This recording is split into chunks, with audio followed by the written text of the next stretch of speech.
So, almost a year ago, I bought a Spyderco Paramilitary 2, completely ignoring the Para 3 as I thought I wouldn't like it. Of course, once I held a Para 3, I realized what a mistake I had made. So, about a month ago, I finally bought a Para 3 as a part of a reward to myself for not disappearing into the woods. Now the world is ending, and I kind of wish I would have disappeared into the woods. The blade is about 3 inches long. This one uses S35VN blade steel and is coated with a black DLC coating. DLC standing for Diamond Light Coating and not downloadable content.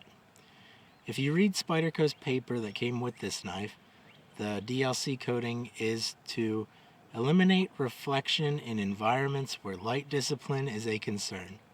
How tactical does that sound? In reality, you just want it because it looks cool, and that's okay.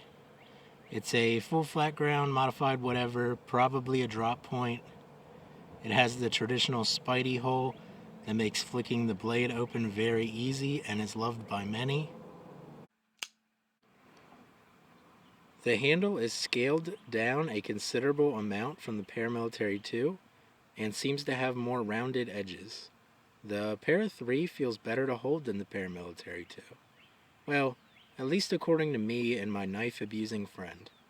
This model has lighter brown G10 handle scales that I like because they're different.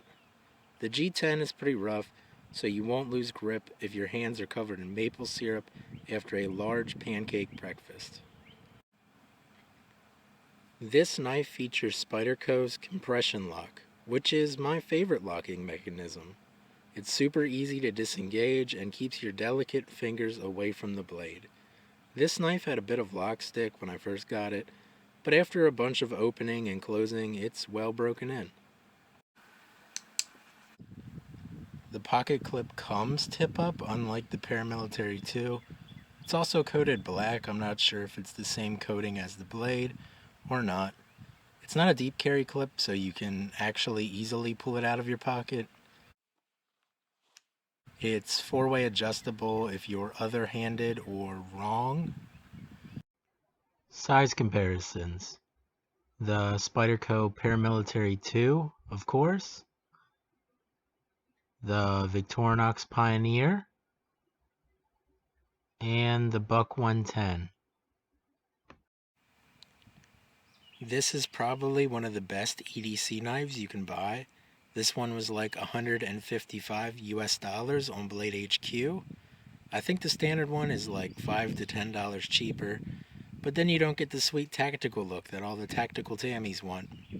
It's light enough to not be a bother when carrying and has a long enough blade for 95% of what you're going to need in your day-to-day life.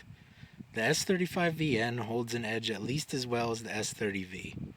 I'll have to send you over to Pete at Cedric and Ada Outdoors if you want to know more about S35VN. So in closing, I'd definitely recommend this knife and I would buy it again.